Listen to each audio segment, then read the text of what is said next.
Bonjour à toutes et bienvenue dans cette nouvelle vidéo. Voici les programmes de ce journal foot d'aujourd'hui. Les annonces claires de Xavi sur le mercato et sa situation personnelle. Une nouvelle coup dure pour Pedri. Une terrible nouvelle pour Neymar. Pour savoir tous les détails, je vous invite de rester jusqu'à la fin de la vidéo. Merci et bon visionnage. On commence.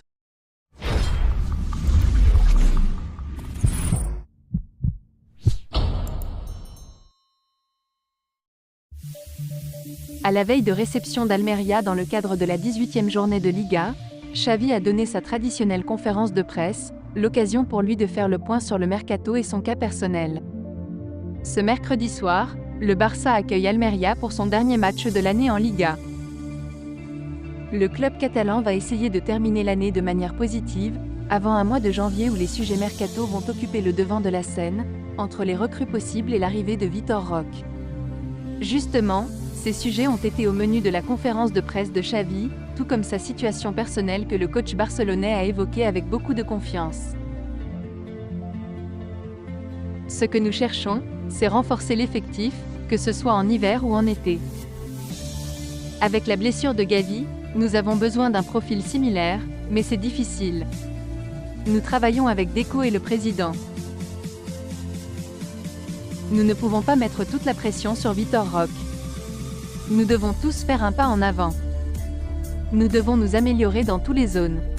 Nous avons 9 points de moins que le Girone en raison du manque d'efficacité, cela nous fait défaut.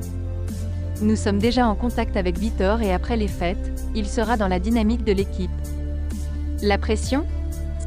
Si vous le décrivez de manière aussi négative. Peut-être qu'il ne viendra pas et si l'avion ne décolle pas, il restera au Brésil. Je suis positif.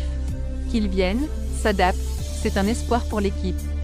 C'est un très bon recrutement. Je vois beaucoup de choses positives avec son recrutement. Il nous apportera des buts, du sacrifice. Endrick et lui, ce sont deux joueurs qui ont créé de grandes attentes. J'espère que le transfert de Vitor Roque sera du niveau de Messi ou Cristiano. Ce n'est pas une exception. Cela arrive à tous les attaquants. Il faut minimiser les erreurs. Nous avons 9 points de moins que la saison dernière, c'est ce qui nous sépare du Girone. Nous manquons de fermeté en défense et d'efficacité en attaque. Le manque de fermeté dans les zones marque la saison. Je soulignerai son cœur. Il est toujours avec l'équipe, il travaille, il se sacrifie et est généreuse. Il fait partie de ceux qui souffrent le plus lorsque les choses ne vont pas, comme Robert. Après le match, les gens étaient malheureux dans le vestiaire. Cela consiste à persévérer et finalement les choses iront mieux. Si vous me le demandez, il doit me confirmer. Je trouve ça normal. Si vous me demandez si je souffre de la charge, je dois répondre. Je suis calme et j'ai confiance. Il n'y a rien d'autre. Je ressens le soutien de tout le club, du président et de Deco. Je crois en ce que je fais. Je suis têtu et positif. Je pense qu'on peut faire une grande saison. C'est parfois désagréable d'être entraîneur du Barça, mais si tu veux être entraîneur d'élite, tu dois supporter les critiques. Je crois en ce qu'on fait. Je suis tranquille, j'ai confiance, a expliqué le Catalan. Donc le message est passé. Et encore une mauvaise nouvelle pour le Barça et pour Pedri. Souvent handicapé par les pépins physiques ces dernières années, le milieu de terrain canarien s'est encore blessé ce mardi, lors de la séance d'entraînement matinale du FC Barcelone. Comme l'indique AS, il a senti des gênes musculaires et a quitté ses partenaires plus tôt que prévu. Selon le quotidien madrilène, il devrait être absent pour 2 semaines et ne jouera donc pas face à Almeria demain en Liga, tout comme il manquera l'amical contre le Club América vendredi. Sa participation au match du 4 janvier face à Las Palmas pour la reprise est aussi incertaine. Blessé gravement lors du match opposant le Brésil à l'Uruguay en octobre dernier, Neymar se soigne et espère revenir le plus vite possible sur les terrains. Mais la star d'Al Hilal a appris une mauvaise nouvelle. Depuis le 17 octobre dernier, Al Hilal doit se passer de sa superstar. Acheter 80 millions d'euros au Paris Saint-Germain sans compter les bonus et les divers avantages offerts aux joueurs, Neymar ne manque finalement pas tant que ça au club saoudien sur le terrain. En son absence, son club a remporté 12 rencontres sur 12. Invaincu, Al Hilal est en pleine bourre. Mais l'écurie de Saudi Pro League aurait quand même aimé profiter un peu plus de l'international brésilien qui n'a joué que 5 matchs au total. Mais il s'est gravement blessé lors de la rencontre opposant l'Uruguay au Brésil dans les cadres des éliminatoires au Mondial 2026 il y a un peu plus de 2 mois à Montevideo. Ce jour-là, la Seleção a perdu la rencontre 2-0 et son célèbre numéro 10 pour plusieurs mois. En effet, à la suite à un contact avec De La Cruz, le footballeur de 31 ans est mal retombé et s'est tordu le genou gauche. Rapidement, la Confédération brésilienne de football a parlé d'une blessure inquiétante. Après plusieurs examens, le verdict est tombé le 18 octobre. La fédération brésilienne a annoncé la mauvaise nouvelle, sans forcément préciser la durée de son absence.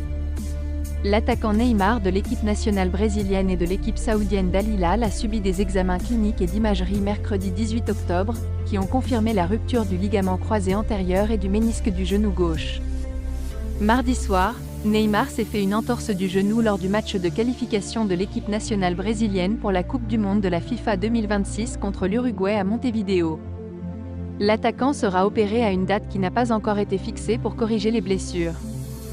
Le département médical de l'équipe nationale brésilienne sous la supervision du docteur Rodrigo Lasmar et Al Hilal sont en contact permanent et s'alignent sur le rétablissement du joueur.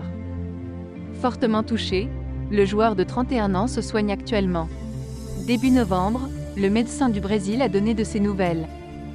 Neymar se rétablit très bien. Hier, j'étais avec le joueur et nous avons fait une nouvelle évaluation post-opératoire qui était déjà prévue. Il se rétablit très bien. Bien sûr, c'est encore à un stade précoce. Il a eu une blessure grave et complexe au genou, il s'est déchiré un ligament. Il a eu une blessure au ménisque qui a dû être suturée. Il faut donc qu'il ne marche pas pendant un certain temps, en raison des lésions ligamentaires qu'il a subies et des sutures du ménisque. Il doit passer par un processus de récupération lent et long, il en est conscient. Mais jusqu'à présent, il réagit très bien. Nous sommes très satisfaits de son rétablissement. Concernant la durée de son absence, certains médias saoudiens ont parlé de 9 mois d'arrêt. Au Brésil, on penchait plutôt pour une année entière. Ce mercredi, Rodrigo Lasmar a mis tout le monde d'accord au micro de Radio 98 FM, relayé par AS. 6 semaines après l'opération, nous n'avons pas le temps. Il est trop tôt, cela ne sert à rien de se précipiter pour revenir plus tôt et prendre des risques inutiles. Nous espérons qu'il sera prêt à rejouer au début de la saison 2024 en Europe, c'est-à-dire en août.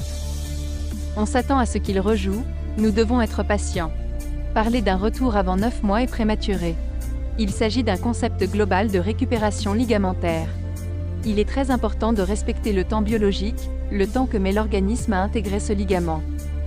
On s'attend à ce qu'après cette période, il soit complètement rétabli à un niveau élevé. Il faut l'espérer pour Neymar qui ne jouera donc pas la Copa América. Une terrible nouvelle pour le joueur qui aura 36 ans lors de la prochaine édition. Todo para nosotros es insuficiente y viendo el partido más, sientes una frustración tremenda, es un partido para ganar bien, para ganar holgadamente, pero es así el fútbol, cuando perdonas pues te acaban fulminando ellos. Sí, es un punto insuficiente por completo. No, el problema es de efectividad, el problema es de marcar el 0-2. Si nos pasó el día del Atlético en casa, que era para ganar bien, y prácticamente nos pueden empatar al final.